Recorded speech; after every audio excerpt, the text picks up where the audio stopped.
بسم الله الرحمن الرحيم السلام عليكم ورحمة الله وبركاته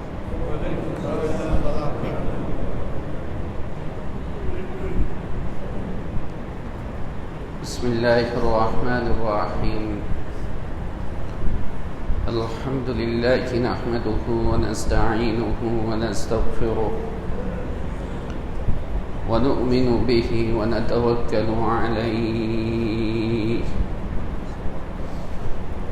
ونعوذ بالله من شرور أنفسنا ومن سيئات أعمالنا من يهده الله فلا مضل له ومن يضلله فلا هادي له ونشهد أن لا إله إلا الله وحده لا شريك له ونشهد أن سيدنا ونبينا وشفيعنا وحبيبنا ومولانا محمدا عبده ورسوله صلى الله تعالى عليه وعلى آله وأصحابه أجمعين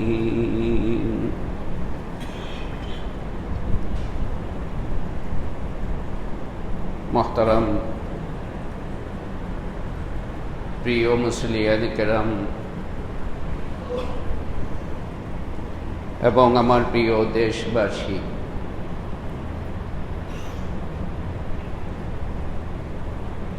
শুরুতেই মহান রব্বুল আলামিনের দরবারে আমরা অসংখ্য অগণিত শুকরিয়া আদায় করি। তিনি মেহেরবানি করেছেন বলেই, তিনি আমাদেরকে তৌফিক দান করেছেন বলেই আমাদের জন্য সম্ভব হয়েছে জুমার নামাজ আদায় করার জন্য আমরা মসজিদে হাজির হতে পেরেছি। আলহামদুলিল্লাহ।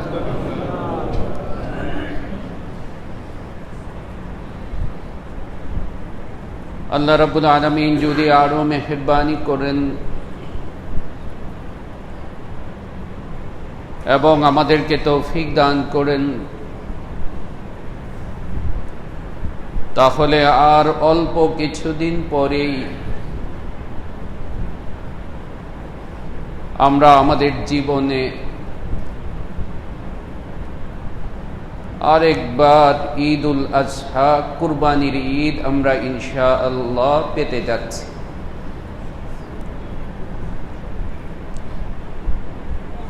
বান্দার উপর আল্লাহ সুবহানাহু ওয়া তাআলা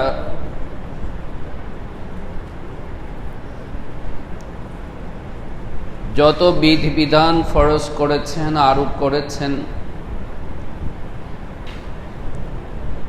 এক একটা বিধানের মধ্যে, এক একটা হুকুমের মধ্যে আল্লাহ সুবহানাহু ওয়া তাআলা এক একটা তাৎপর্য, এক একটা শিক্ষা বান্দার জন্যে, আমাদের জন্যে তিনি রেখে দিয়েছেন।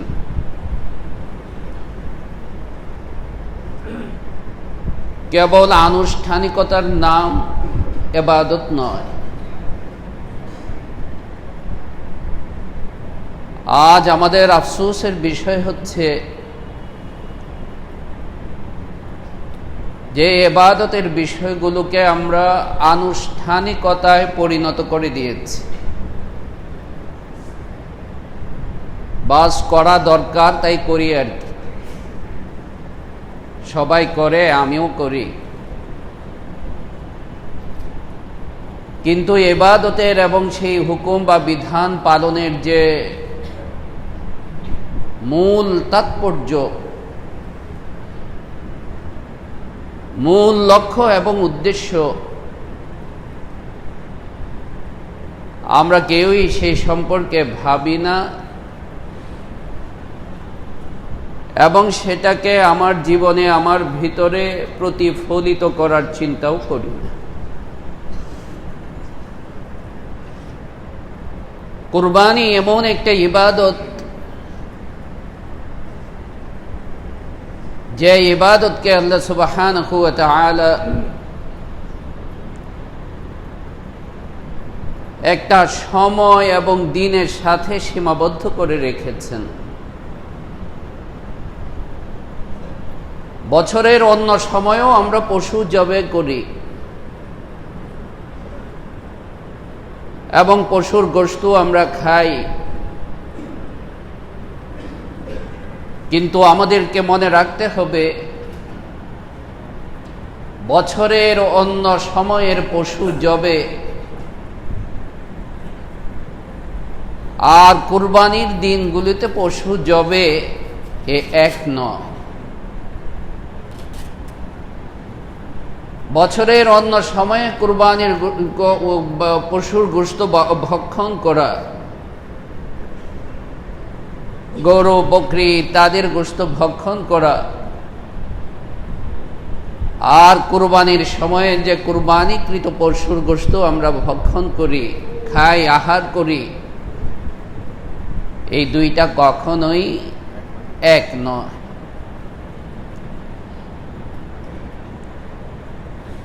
কুরবানি যখন আনুষ্ঠানিকতায় পরিণত হয় বা আমল যখন আনুষ্ঠানিকতায় পরিণত হয়, তখন সেই আমলের মধ্যে রিয়া চলে আসে, সেই আমলের মধ্যে লৌকিকতা চলে আসে। অথচ আমরা জানি কোরআন এবং হাদিসের মধ্যে আল্লাহ রাসূল সাল্লাল্লাহু আলাইহি ওয়াসাল্লাম এবং কোরআনে আল্লাহ সুবহানাহু ওয়া তাআলা যতগুলো বিষয় সম্পর্কে আমাদেরকে সবচেয়ে বেশি সতর্ক করেছেন, সবচেয়ে বেশি সাবধান করেছেন, এর মধ্যে অন্যতম হচ্ছে রিয়া। আমলের মধ্যে যদি রিয়া থাকে,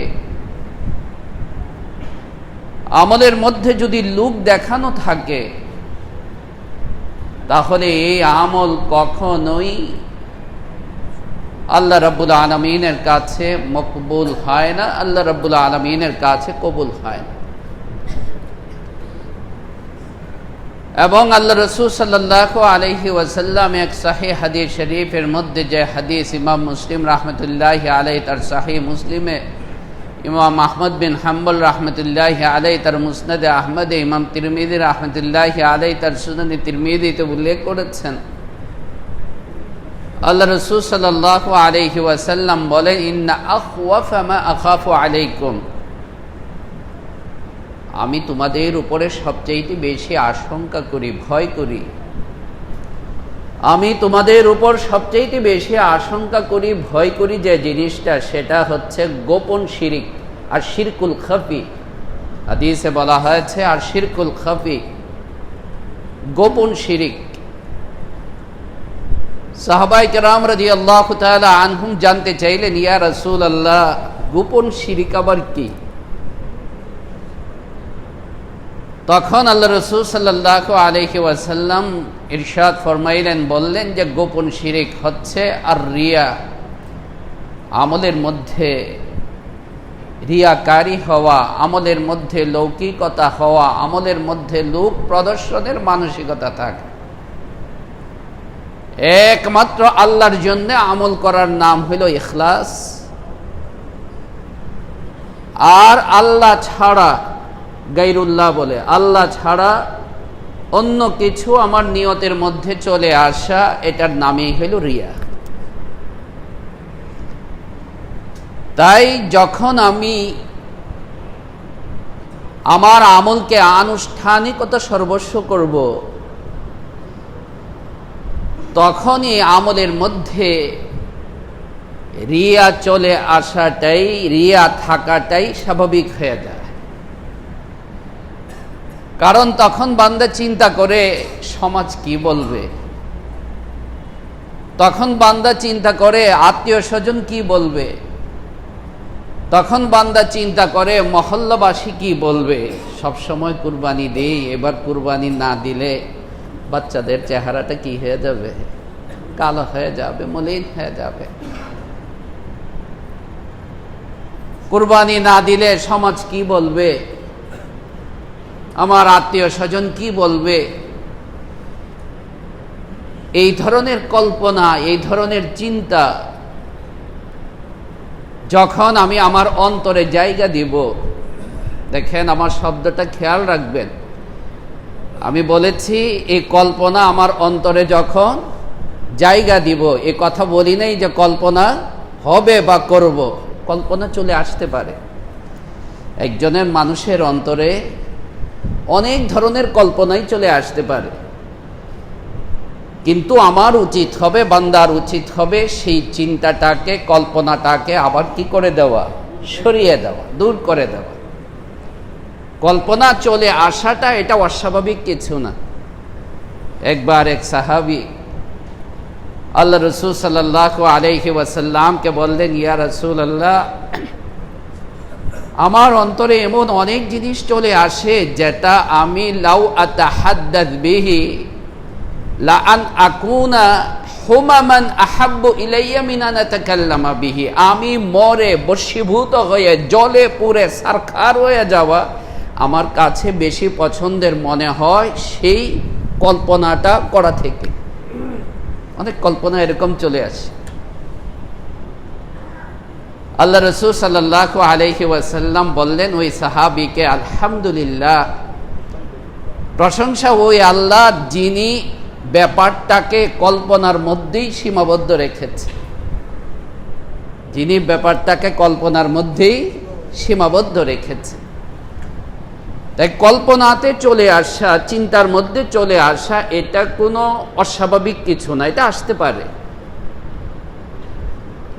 কিন্তু সেটাকে জায়গা দেওয়া, সেটাকে আমার অন্তরের মধ্যে জায়গা দেওয়া, স্থায়ী করা, স্থির করে ফেলা, এটা হচ্ছে শরীয়তের দৃষ্টিতে নিষেধ, ইসলামের দৃষ্টিতে নিষেধ।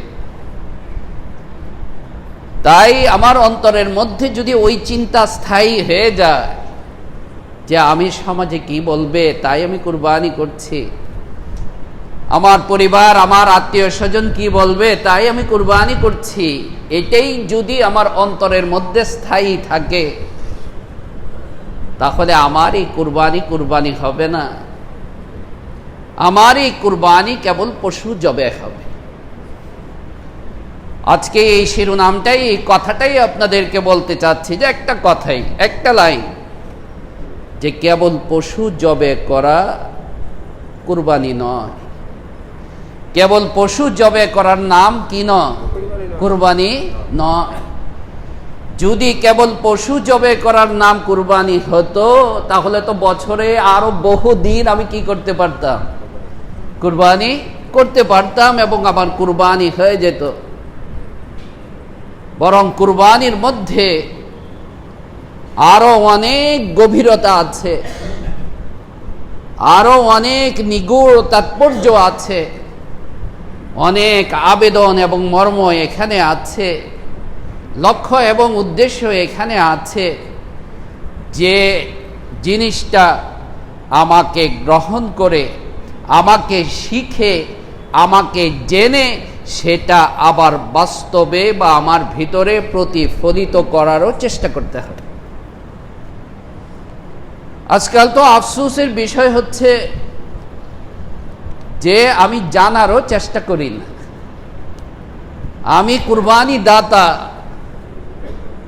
কুরবানি সম্পর্কিত কি মাসলা আছে না আছে, কিভাবে কুরবানিটা করলে সেটা আল্লাহ তাআলার কাছে কবুল হবে, কিভাবে কুরবানিটা করলে আমার কুরবানিটা আল্লাহ তাআলার কাছে বেশি পছন্দনীয় হবে, বেশি পারফেক্ট হবে, এই বিষয়ে আমাদের কোনো কি নেই, পেরেশানি নাই।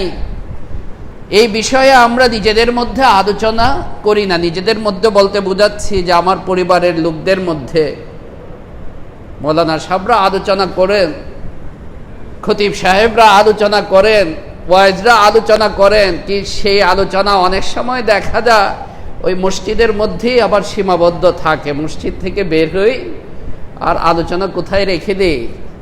মসজিদের মধ্যে রেখে তারপরে বের হই, কিচ্ছু মনে রাখি না, কিচ্ছু আমলে পরিণত করি না। কিন্তু যখন আমি আবার এই কথাগুলো যে আজকে কেবল এটাই আপনি আপনার স্ত্রীর সঙ্গে, আপনার বাচ্চাদের সঙ্গে, আপনার ভাই বোনদের সঙ্গে এই কথাটা কুরবানি পর্যন্ত আপনি কেবল আলোচনা করেন, আমি কেবল আলোচনা করি যে বাবা কেবল পশু জবে করার নাম কি নয়? কুরবানি নয়। তাহলে আস্তে আস্তে তার মানসিকতাটা কি হবে? পরিবর্তন হবে, এবং মানসিকতার মধ্যে এই চিন্তাটা, এই নিয়তটা জাগ্রত হবে। নিয়ত কেবল মুখে বলার নাম না, নিয়ত কেবল মুখে বলার নাম না, নিয়ত হচ্ছে মৌলিকভাবে আমার অন্তরটাকে, আমার নিয়তটাকে, আমার চিন্তাটাকে জাগ্রত রাখার নাম। আমি মুখে যতই বলি যে আমি এই নামাজ পড়তেছি বা এই করতেছি, কিন্তু অন্তরের মধ্যে আমার আরেকটা। আমি যতই বলি আমি কুরবানি করতেছি, কিন্তু আমার অন্তরের মধ্যে আরেকটা, অন্য কিছু। আমার এই আমল আল্লাহ সুবহানাহু ওয়া তাআলার কাছে শুদ্ধ বলে বিবেচিত হবে না, পরিশুদ্ধ বলে বিবেচিত হবে না। তাই এই জিনিসগুলি যখন আমি আমার পারিবারিক গণ্ডির মধ্যেও, পরিমণ্ডলেও, আমি আমার বন্ধু বান্ধবদের মধ্যে, এখন তো কুরবানির প্রসঙ্গ আলোচনা আসবেই। দোস্ত গরু কই থেকে কিনবা, কি গরু কিনবা, কেমন গরু কিনবা, কত বাজেট, পরিবারের মধ্যে, প্রতিবেশীর মধ্যে, ভাই বোনদের মধ্যে, বন্ধু বান্ধবদের মধ্যে আলোচনা অলরেডি শুরু হয়ে গেছে। এই আলোচনার সাথে সাথে আমি যদি এই শিরোনামটাও তার মধ্যে ছেড়ে দেই, এই কথাটাও তার মধ্যে ছেড়ে দিই যে দেখো কুরবানি কেবল পশু জবে করা নাম না, বরং কুরবানির যে মূল বিষয়, মূল লক্ষ্য এবং উদ্দেশ্য আল্লাহ তাআলা এই শব্দটার মধ্যেই রেখেছেন। এবং যে বিষয়টা আল্লাহ সুবহানাহু ওয়া তাআলা কুরআনে কারীমে কুরবানি সম্পর্কে যেখানে আলোচনা করেছেন সূরাতুল হজ ৩৭ নম্বর আয়াতের মধ্যে আল্লাহ সুবহানাহু ওয়া তাআলা পরিষ্কার সুস্পষ্ট এই কথা ইরশাদ করেছেন যে লা ইয়ানালাল্লাহু লুহুমুহা ওয়ালা দিমাউহা ওয়ালাকিন ইয়ানালুহু তাকওয়া মিনকুম। শুনে রাখো, লা ইয়ানালাল্লাহু লুহুমুহা ওয়ালা দিমাউহা, তোমার কুরবানিকৃত এই পশুর গোশতও আল্লাহর কাছে পৌঁছে না, এর রক্তও আল্লাহর কাছে পৌঁছে না। লা ইয়ানালাল্লাহু লুহুমুহা ওয়ালা দিমাউহা, অর্থাৎ এই বাহ্যিক পশু জব, এই বাহ্যিক গোশত, এই বাহ্যিক রক্তপাত, রক্তের প্রবাহিত করা, এটা কিচ্ছু আল্লাহ সুবহানাহু ওয়া তাআলার কাছে কাম্য না, উদ্দেশ্য না, লক্ষ্য না। বরং আল্লাহ সুবহানাহু ওয়া তাআলা চান ওয়ালাকিন ইয়ানালুহু তাকওয়া মিনকুম, তোমার হৃদয়ের পরিশুদ্ধতা, তোমার হৃদয়ের তাকওয়া, পরহেজগারি, তোমার হৃদয়ের আল্লাহমুখিতা। তাকওয়া মানে হইল আমি যে আমলই করব আল্লাহর জন্য করা, আল্লাহমুখী হয়ে করা। এই হৃদয়টা আল্লাহর দিকে থাকা, আল্লাহর জন্য থাকা, আল্লাহমুখী থাকা। ওয়ালাকিন ইয়ানালুহু তাকওয়া মিনকুম, তোমাদের এই পশুর রক্তও আল্লাহর কাছে পৌঁছায় না, এর গোশতও আল্লাহর কাছে পৌঁছায় না, বরং আল্লাহ চান কি তোমার হৃদয়ে তাকওয়া, পরহেজগারি, আল্লাহ ভীরুতা, তোমার হৃদয়ের আল্লাহমুখিতা, তোমার হৃদয়ের আল্লাহর মর্জি, আল্লাহর সন্তুষ্টি। তাই কুরবানির যে ইতিহাস, হযরত ইব্রাহিম আলাইহিস সালাতু ওয়াস সালামের সঙ্গে আল্লাহ সুবহানাহু ওয়া তাআলা বিশেষ করে হজ এবং কুরবানির অনেক বিধিবিধানকে আল্লাহ তাআলা হযরত ইব্রাহিমের জীবনের সাথে, হযরত ইব্রাহিমের স্মৃতির সাথে বিজড়িত করে রেখেছেন, সংশ্লিষ্ট করে রেখেছেন। হজ এবং কুরবানি হযরত ইব্রাহিম আলাইহিস সালাতু ওয়াস সালাম তো পশু নিয়ে গিয়েছিলেন কুরবানি করতে। তার কলিজার টুকরা, তার সবচেয়ে প্রিয়, তার সবচেয়ে আপন, দুনিয়া একদিকে আর আমার সন্তান আরেক দিকে, তাও আবার বুড়ো বয়সের সন্তান। আল্লাহর কাছে কত দোয়া করেছেন, কত দোয়া করে কান্নাকাটি করে বুড়ো বয়সে আল্লাহ সুবহানাহু ওয়া তাআলা তাকে একটা সন্তান দান করলেন। আর এই সন্তানটা যখন ছোটাছুটি শুরু করলো, বাবার সাথে এদিক সেদিক যাইতে পারে এরকম বয়সে যখন উপনীত হলো, আল্লাহ তাআলা সূরা সাফফাত 23 নম্বর পারাতে আল্লাহ তাআলা উল্লেখ করেছেন, ফালাম্মা বালাগা মাহুস সায়া, যখন ওই সন্তান, ওই ছেলে দৌড়াদৌড়ির বয়সে উপনীত হলো, ওই সময় মা বাবার আদরটা আরো বেশি থাকে।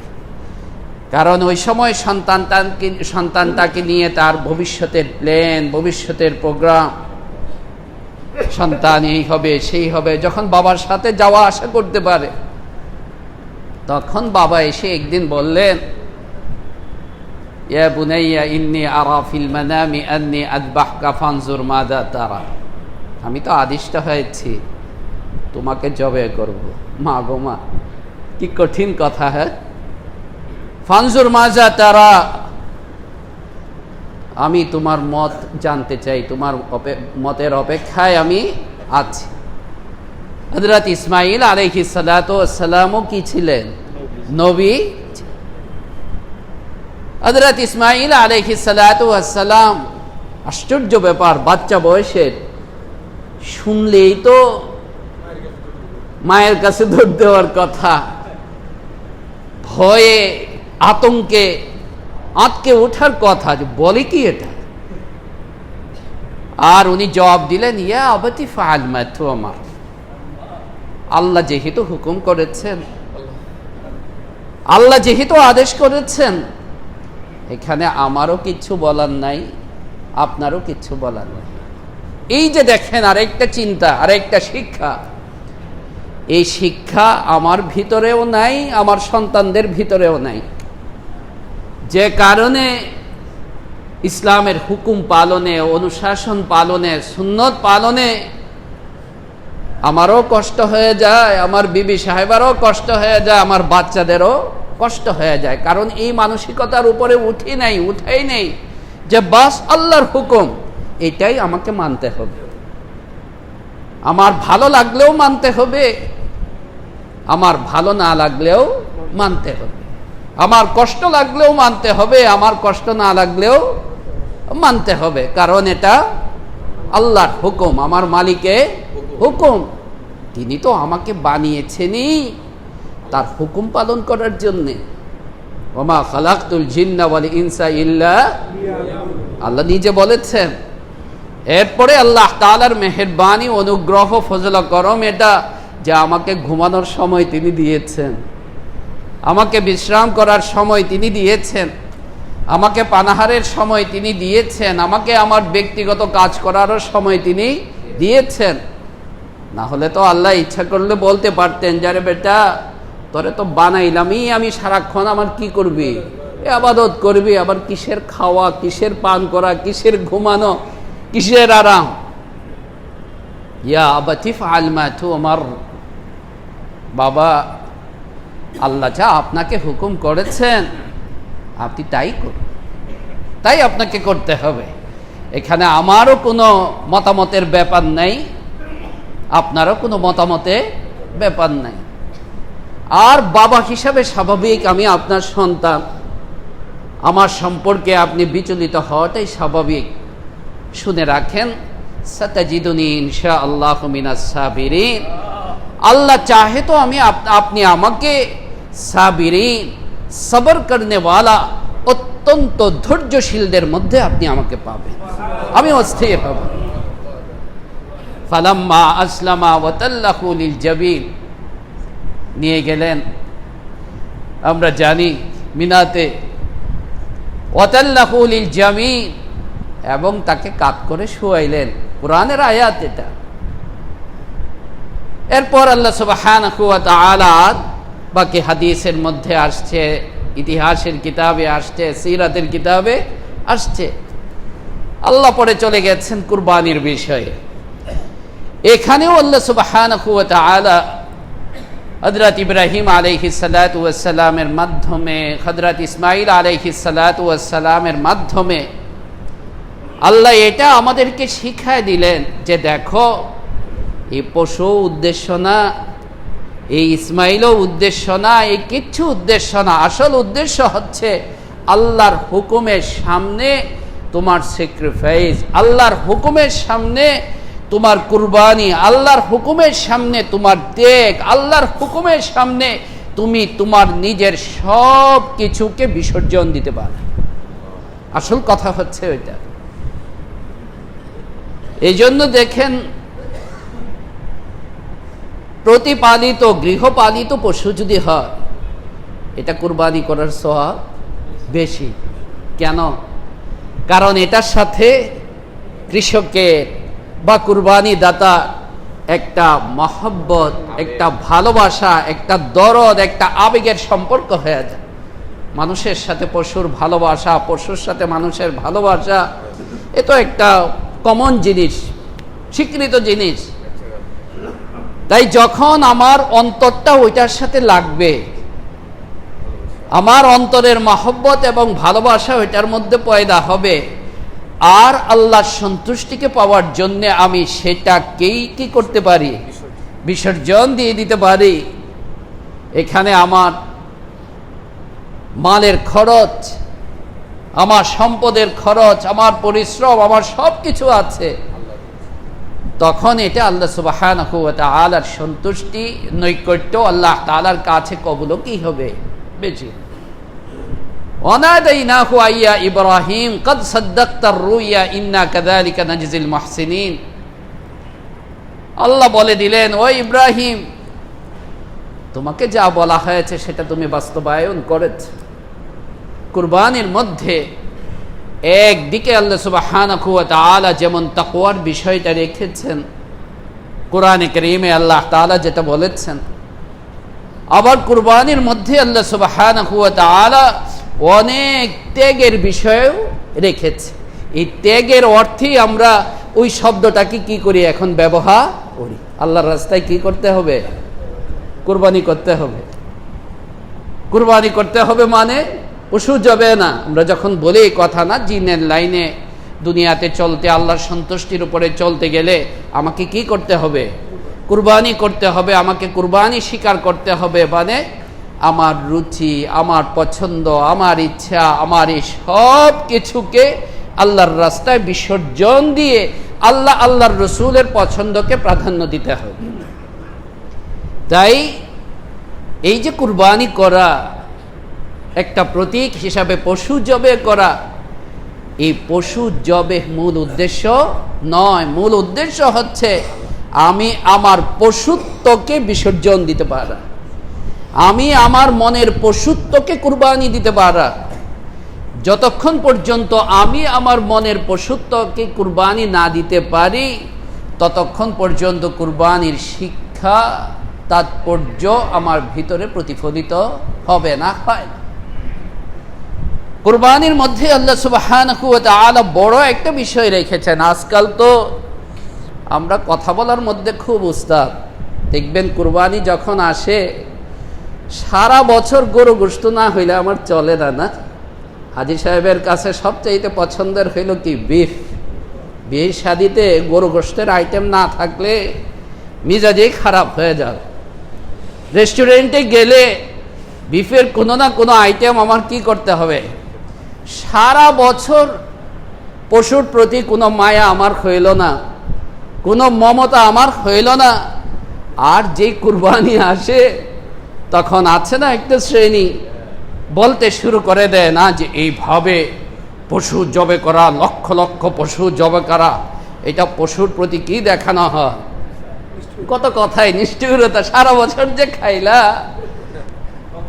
তখন তোমার খবর নাই। আর এখন আমি যখন আল্লাহ তাআলার হুকুম পালন করব, এটা আল্লাহর হুকুম, আল্লাহর হুকুমটা যখন আমি পালন করতে যাব, তখন তোমার দুষ্টামি শুরু হয়ে গেল, তোমার চুলকানি শুরু হয়ে গেল, এর মানে তোমার অন্তরের মধ্যে অসুবিধা আছে। যেই হোক, আল্লাহ সুবহানাহু ওয়া তাআলা কুরবানির মধ্যে বড় একটা শিক্ষা আমাদের জন্য এটাও রেখেছেন যে ভ্রাতৃত্ব এবং সাম্য। কুরবানির গোশত আল্লাহ তাআলা আমি নিজে খাওয়ার জন্য না, আমি আমার পরিবারের লোকদেরকে খাওয়াবো, আমি আমার প্রতিবেশীদেরকে খাওয়াবো, আমি আমার গরিব ভাই বোন যারা আছে তাদেরকেও খাওয়াবো। যে জন্যে আমার ফরজ হুকুম কুরবানি, আমার তো একটা নামই হয়ে যায়, একটা নামই হয়ে যায় না, আমার উপরে ফরজ, আমি একটা নাম দিলেই চলে। আমার উপরে, আমার পরিবারের উপরে কুরবানি ফরজ, আমার একটা গরু দিলেই হয়ে যায়। কিন্তু তারপরেও সামর্থ্য থাকলে একাধিক দাও, বেশি দাও। আল্লাহ রাসূল সাল্লাল্লাহু আলাইহি ওয়াসাল্লাম তো 100টা কুরবানি দিয়েছিলেন। কয়টা? সহিহ বুখারী শরীফের হাদিস। কয়টা কুরবানি দিয়েছে? 100। এবং একটা দিয়েছিলেন কার পক্ষ থেকে? উম্মতের পক্ষ থেকে। কার পক্ষ থেকে? উম্মতের পক্ষ থেকে। তাই সহিহ সনদে হাদিসে কথাও বর্ণিত আছে, হযরত আলীকে আল্লাহ রাসূল সাল্লাল্লাহু আলাইহি ওয়াসাল্লাম ওসিয়ত করেছিলেন। ওসিয়ত বলে কাকে? মৃত্যু পরবর্তী কোনো নির্দেশনাকে বাস্তবায়ন করা, কোনো নির্দেশনাকে। হযরত আলীকে, যেহেতু মেয়ের জামাই তিনি, হযরত আলীকে ওসিয়ত করেছিলেন যে আলী, তুমি যদি সুযোগ হয়, সামর্থ্য যদি হয়, তো আমার পক্ষ থেকে তুমি কুরবানি করবে, আমার পক্ষ থেকে তুমি কি করবে? কুরবানি করবে। সেই হুকুম অনুযায়ী, ট্রেডিশন অনুযায়ী এখন পর্যন্ত আমাদের মধ্যে আমল আছে, যাদের সামর্থ্য আছে, আমরা একটা নাম কার পক্ষ থেকে দেই? নবী পাক সাল্লাল্লাহু আলাইহি ওয়াসাল্লামের পক্ষ থেকে দেই। আর নবীজি তো আমাদের উসিলা, নবীজি তো আমাদের উসিলা। আশা করা যায় আল্লাহ সুবহানাহু ওয়া তাআলা আমার নামটা হয়তো বাদ দিতে পারেন, আমার ছেলেদের নামটা হয়তো বাদ দিতে পারেন, আমার বিবি সাহেবের নামটা হয়তো বাদ দিতে পারেন, কিন্তু আল্লাহ কি পারবেন? বলুন না, আল্লাহ কি পারবেন যে তার হাবিবে পাকের নামটা বাদ দিতে? তাই হাবিবে পাকের নামটাকে দিয়া একটা উসিলা আমার হয়ে গেল যে আল্লাহ আপনি মেহেরবান, আপনি সবকিছুর মা, আপনি সব কিছু করেন। তাও আপনার হাবিবে পাককে নিয়ে আমরা এই আমলটা আপনার সামনে কি করছি? পেশ করছি। আশা করা যায় আল্লাহ সুবহানাহু ওয়া তাআলা কবুল করবেন, না হলেও কবুল করবেন, সেটা আল্লাহর ব্যাপার। না হলে কবুল করবেন না এই কথা না, কিন্তু মূল কি বলবো, এটাকে আবেদনটাকে, উদ্দেশ্যটাকে বললাম। তাই আল্লাহ রাসূল সাল্লাল্লাহু আলাইহি ওয়াসাল্লাম জামাই হযরত আলী ইবনে আবি তালিব রাদিয়াল্লাহু তাআলা আনহুকে কথা বললেন, ও আলী, তোমার যদি কখনো সামর্থ্য হয় তাহলে তুমি কি করবে? আমার পক্ষ থেকে কুরবানি করবে। তবে এটা জরুরি কিছু না।